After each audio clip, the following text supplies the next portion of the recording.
raised the claim, the chief education officer issued directions following instructions from the district magistrate. So there is a hierarchy in play as well. The original order covered August 20th to August 23. The students asked to stay at home whilst teachers will continue to hold classes online. But the numbers behind this decision are what makes this story a little bit more sobering. Mind you, this is not a pro-dog, anti-dog sort of a discussion. Residents say dog attacks increased sharply over just a span of 4 days, a few days. Several people were bitten, including school children. Reports say 11 people were injured, and those bitten were given anti-rabies treatment as well. And this isn't just about one frightening walk home. The Forest Department's quick response team has now been deployed to capture aggressive dogs. Animal husbandry teams, 17 members were learning, and other departments that are also involved. 3 dogs have been reportedly caught so far. The number could have gone up by the time we're broadcasting this information to you. But residents are asking a much bigger question. How did the situation get to a point where closing schools had to be made necessary? And there is another side to this discussion. What happens to the dogs once they're captured? We need to ask that responsibly as well. How do authorities distinguish between an aggressive animal and the wider stray population? Can sterilization, vaccination, and scientific population management prevent these situations from recurring? Joining us on the broadcast is Divya Puri, Karan Puri Foundation. Many thanks, Divya. Long time no see. I hope you're keeping well. We're again talking about this, and like I mentioned, I don't want this to turn into a pro-dog, anti-dog sort of an affair. I'm asking questions from both these sides, but some of those developments, be it the pit bull attack that we saw in Patiala, be it the schools and the houses being cornered off in Jammu and Kashmir, and now Chamoli coming to light, it is a problem. It is the responsibility of the municipality, but it is also a grey area. It's a fine balance, and one really needs to tread that line very carefully. So, Kabir, there is no disagreement here that, the attacks are very sad. And, we don't want public safety is of utter importance to everybody. But, here what we have to understand is that we don't need to have a emotional reaction to an emergency situation. This is not your normal dog attack. Or maybe stray dog capturing incident that has happened. Something like this, which has turned into 600 children not being able to go to school, and the schools being, schools being online and just shut down for 4 days. There has to be a reason behind this, and this has now become more of a public safety and a public health emergency issue than of your normal stray dog menace issue. So the important question here is that why did it happen?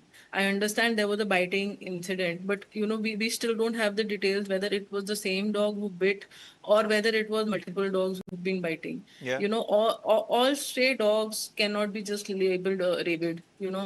All aggressive dogs automatically don't turn into rabid dogs. So there are a lot of details which only the authorities can help us ascertain and give us, which has not been shared. What I was reading last was that 3 dogs have been captured. I understand 3 dogs have been captured, but what are we doing with those dogs? Where is the medical that's a prime question that assessment? we want an understanding to as well. And I'm sure you've looked at some of those visuals. Would you like to flag something in how the authorities are capturing these dogs? There's a lot of paraphernalia that's being used. There's a lot of nets, a lot of equipment. Do you think that's a humane way to capture some of these quote-unquote aggressive dogs? See, like I said, not every stray dog can be labeled as an aggressive dog. We really don't know that these 3 dogs who were captured are the ones who bit. There is no clarity around that. What reports I have read earlier that says that there was only one dog which went on biting spree, and also having said that, it's also saying that the locals claim that the dog was raped. Let us understand that a normal human like you and me cannot ascertain whether a dog is rabid or not. They need a series of medical assessment, and only a qualified veterinary can assess us in helping that whether the dog was rabid or not. And if yes, then there are certain scientific protocols that all public authorities, all the state board have to follow and deal with the menace accordingly. Yeah, yeah. But here, I think this is more of an emotional reaction where you're just randomly just catching all dogs and just going and vaccinating them. This should, however, be done earlier. Ideally, the municipality should be doing this on a yearly basis, and this is where organizations like us come. an NGO talking for animals doesn't definitely not defending these attacks. I am not defending these attacks. I'm not here I to agree, defend. and I appreciate you coming through with the entire honesty, and you've been a credible voice when it comes to what people call dog menace out there, the canine conundrum. There's so many adjectives that people use, but and I remember speaking to you when the Supreme Court was going through those marathon hearings as well. Recurring attacks, because this is not just about Chamoli, not just about Jammu and Kashmir or that pit bull attack. Sometimes it's the strays, sometimes it's the pets.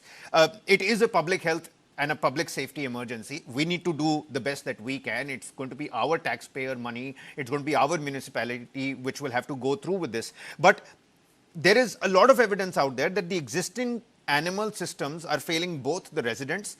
They're also failing the voiceless, the animals out there. So very quickly, before we wrap this segment up, again, I know you've been reiterating the same, but what needs to be done now so that we can, in a humane way, tackle this issue?